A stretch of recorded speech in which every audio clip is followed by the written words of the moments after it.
mayoritas ibu-ibu ya. Ya. Tanpa menyepelekan bapak-bapak ya.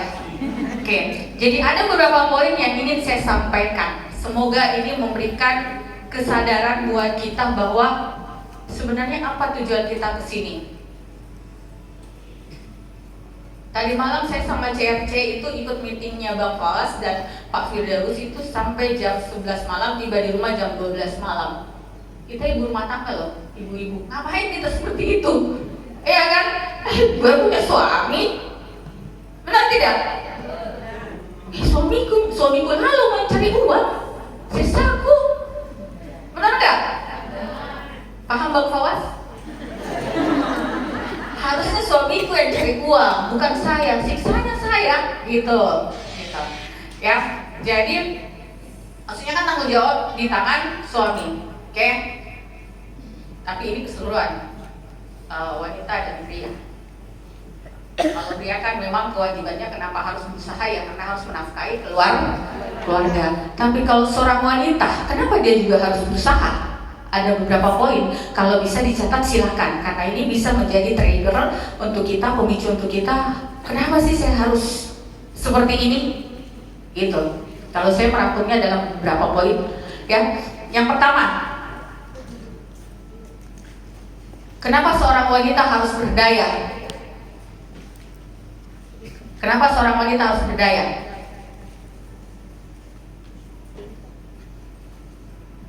Seorang wanita tidak boleh tergantung kepada siapapun, walaupun itu adalah suaminya sendiri. Kenapa bisa?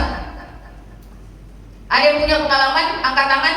Kenapa kita tidak boleh bergantung pada suami? Ya Ibu Erna, silakan.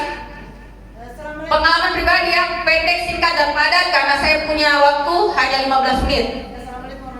Waalaikumsalam warahmatullahi wabarakatuh. Pertama saya berdiri di sini karena tidak boleh bergantung kepada suami. Pengalaman tak sendiri. Satu, jika suami meninggal dan yang Iya. kedua suami diambil pelakor. Apalagi? Ya, suami tidak mampu mencari nafkah seperti yang kita inginkan. Mantap. Beri aplaus dong, mudah-mudahan tadi sepertinya ya Bunda Erna. Jadi ada beberapa hal ya, dan yang dikatakan Bunda Erna itu adalah benar adanya. Yang pertama, adakah yang tahu takdir Tuhan? Allah Subhanahu wa taala? Tidak ada. Makanya kenapa bukan kita mendoakan, tapi semuanya harus preparing, harus dipersiapkan. Tapi jangkit juga, aduh ya Allah, kapan ini meninggal suami? Ya Allah, alhamdulillah saya. Kita berharap bahwa suami kita dan kita panjang umur, sama-sama mencari rezeki yang berkah sampai kakek nenek melihat anak kita. Tapi siapa yang mengetahui takdir Allah kan? Kemudian yang kedua apa? Tadi melakor. Ada itu yang di TikTok cantiknya minta ampun. Siapa yang lupa namanya? Hah? Dilan, ada lagi satu yang putih sekali. Hah? Jennifer, ada lagi satu. Apa ulur, ada ulurnya di belakang. Iris ulur. Itu saja dikhianati. Apalagi kita sih. Jadi maksud saya harus realistis bahwa kenyataan kita tidak boleh terlalu bergantung ke suami ya, karena banyak faktor. Atau tiba-tiba dia harus dipecat, PHK. Uangnya dari mana? Dan yang paling parah ketika seorang wanita itu terjadi baru berpikir solusinya. Jadi kita melangkah ke sini bukan hal yang kebetulan. Semua atas izin Allah, dan mungkin ini adalah keberuntungan buat kita yang ada hadir semua di sini, ya. Apalagi yang jauh-jauh, Gusti, Mulman, ya, Masya Allah, Tabarakallah. Jadi dari Sulawesi Barat, Pak Firdaus. Alhamdulillah. Gusti Ji, oh dipantau Ji sayang. Iya, oh itu Bunda Erna tuh naik motor dari Mulman, Sulawesi Barat, 7 jam, 8 jam, Pak. Luar biasa. Ada lagi dari mana? Pak Lopo ada enggak? Masya Allah, tabrak itu lebih parah Pak, 12 jam. Toraja. Luar biasa, 12 jam. Marus. Ya, dari mana lagi? Jadi banyak ya. Pokoknya kita semua yang hadir di sini adalah istimewa. Terus yang pertama, terus yang kedua, apa yang harus kita bikin setelah kita tahu bahwa kita wanita yang harus berdaya? Yang kedua apa? Tentunya kita mencari bisnis yang bisa menghasilkan dari rumah tanpa harus kita meninggalkan kewajiban kita sebagai seorang ibu rumah tangga, seorang istri. Tapi ada satu momen di mana saya agak-agak terenyuh juga lihat biasa di FB itu status siapa ya itu saya tangkap kembali ke ngaku ya, kalau ada yang punya status ini saya lupa ingat siapa orangnya. Cuman di beranda saya lewat kembali lagi ke pengaturan awal, meeting sama tim dengan mengorbankan waktu dengan anak. Ayo siapa punya? Masya Allah ada orangnya ya. Oh ini namanya Ridayani ya. Lucu loh konten-konten Anda ya. Lucu kontennya. Tepuk tangan dong. Ya. Saya hanya mau rezekinya banyak ya Ridayani ya. Setelah ini amin Allahumma amin ya Allah. Saya cuma ingin menggarisbawahi, kenapa Anda bilang mengorbankan waktu dengan anak gitu? Apakah Anda keluar rumah pergi nongki, pergi gibah gitu, arisan yang tak berguna? Enggak kan? Ngapain keluar rumah? Meeting sama tim Eciani Tatair. Buat apa? Buat apa itu meetingnya? Bisa berdiri? Buat apa meetingnya? Cas semangatnya buat apa? Dicas aja? Hah? Berjuang kembali. Berjuang kembali? Apa yang kita dapatkan ketika kita berjuang kembali? Nah, relevan gak mengorbankan waktu dengan anak untuk mendapatkan penghasilan? Relevan gak? Tidak.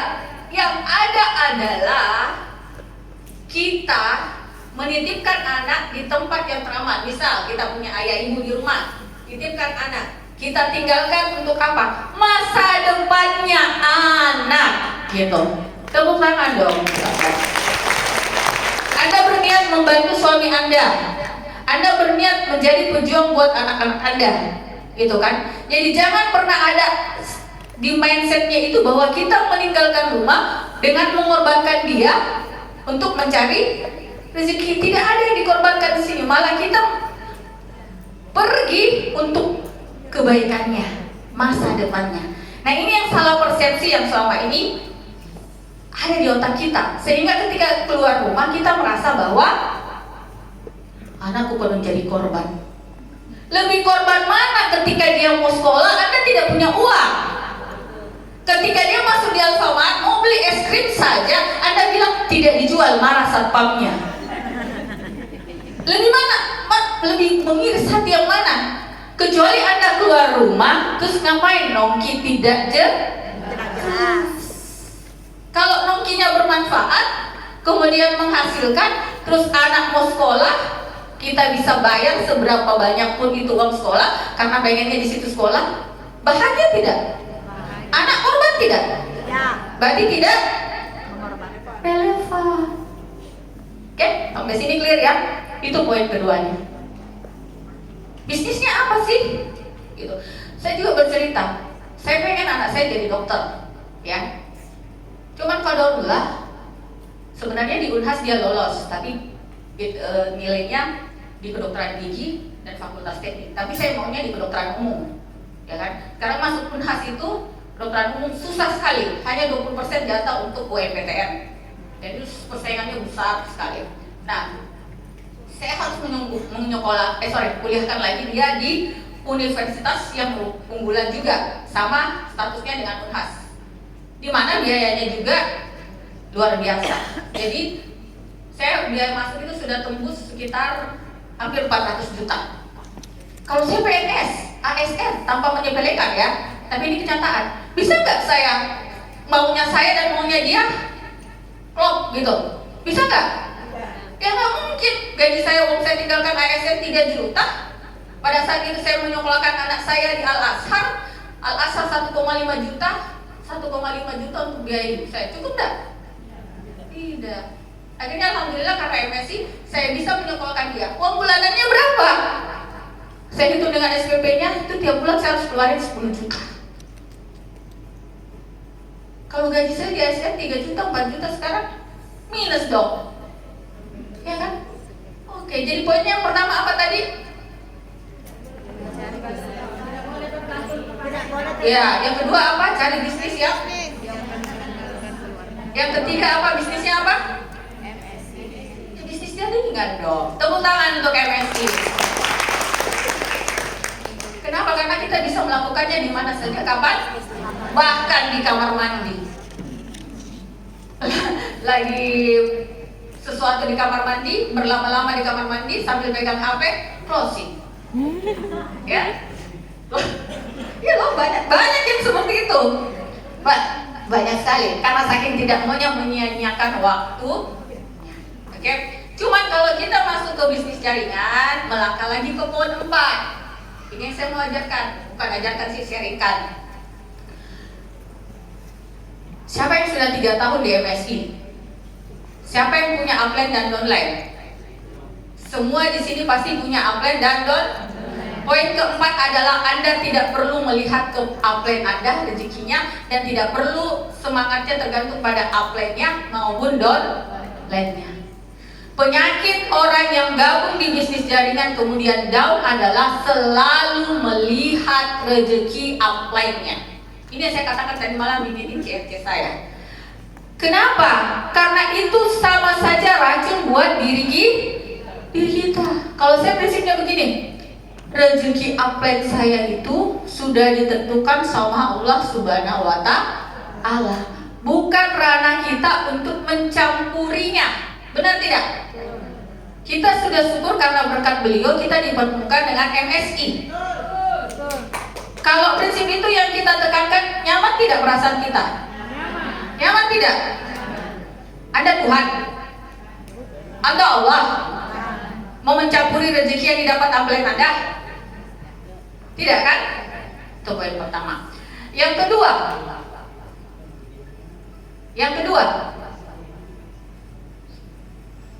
semangat Anda bergantung pada upline Anda. Ini enak nih, itu dia. Tidak kerja apa-apa dapat bonus dari saya. Sedangkan saya ini keliling Kak, home sharing Kak di mana-mana. Ya, dia tinggal terima beres. Artinya apa? Anda menjadi down, tidak mau kemana-mana. Yang rugi sebenarnya di sini siapa? Upline Anda punya 5 titik, Anda di 1 titiknya. 4 titiknya berpikiran positif, upline Anda jalan bonusnya? Anda? Kemudian upline Anda sudah cukup nih, ada nih rumahnya 3, ada nih mobilnya 1, tabungan emasnya luar biasa nih. Ya kan? Tabungan rupiahnya juga luar biasa, sedangkan Anda tidak, belum ada gitu. Terus melihat semangatnya dia, yang rugi siapa? Dia kan asik-asik aja, asetnya udah luar biasa, sedangkan kita, Anda, bukan saya. Nggak ikut-ikut kan saya, karena prinsipku dari awal seperti itu. Saya tak lewat mandiri mungkin. Ketika upline saya mulai melirik ke multi level lain, bisnis jaringan lain, saya sudah menyatakan bahwa saya putus kontrak dengan upline saya. Apapun rezeki upline saya itu sudah ditakdirkan sama Tuhan, bukan ranah saya untuk mengurusi. Ranah saya adalah diri saya dan tim saya. Oke? Terus yang poin keempatnya adalah yang enaknya kalau kita memikirkan rezekinya upline, bawaannya jadi apa? Karena kita melawan takdir Allah. Tapi kalau kita bilang, alhamdulillah, saya juga bisa memberikan rezeki kepada orang lain tanpa saya harus bekerja. Maksudnya memberikan uang kepada dia, tapi perantara saya, upline saya makan tidak? Makan tidak? Upline saya kalau saya kerja di bawah, makan kan? Berarti kita memberikan makan dia dan keluarganya, benar tidak? Itu jadi amal jariah insya Allah atau tidak? Nah, pertanyaannya, mau dosa atau amal? Enak gak kalau pemikiran begini? Enak gak? Tapi sebelumnya pasti tidak seperti ini. Nah, awalnya tidak Ibu ya. Makanya saya kasih tahu Ki. Karena mungkin beda kelas Ki. Tahu? Tapi itu kita harus belajar terus. Karena saya bisa berpikiran begini karena belajar. Poin kelima, apa tadi? Belajar. Tidak ada orang sukses di bisnis jaringan tidak saya belajar ilmu spiritual, saya belajar ilmu marketing, saya belajar namanya, pokoknya bagaimana membangun mental manusia, bagaimana mental saya sendiri diperbaiki. Pokoknya saya belajar. Jadi kalau ada yang bilang begini sama RC-nya, CRC-nya, ini training, apa kelebihannya dibanding training-training sebelumnya? Ada pertanyaan begitu nggak? Mengaku mitra yang ada di sini bertanya kepada RC atau CRC-nya, apakah ini training apa istimewanya dengan training sebelumnya? Saya bilang, sota itu mitra. Tahu nggak sota? Tahu. Kalau training di bisnis jaringan, biar itu saja yang kita dapatkan, tapi ternyata Anda tidak kerjakan. Benar tidak? Karena kalau Anda kerjakan, tentunya hasilnya hampir mirip dengan saya. Ada nih Alparta pasti di rumah. Paham nggak? Itu juga biasa kata-kata motivasi. Jangan kita terlalu banyak kata-kata motivasi yang kita pegang. Satu tapi kita kerjakan. 1, 2, 3 tapi kita kerjakan. Gitu ya. Oke. Jadi PR-nya saat ini adalah bukan tulis impian tapi tulis target hidup tak masing-masing. Karena target hidup tak masing-masing itulah yang membuat Anda bisa memotivasi diri sendiri. Jangan berharap motivasi dari saya, karena yang paling besar bisa memotivasi dan membuat Anda luar biasa itu dari dalam diri sendiri. Oke, saya rasa cukup dari saya. Sudah ada 5 poin. Insya Allah padat, jelas dan singkat. Insya Allah kalau itu di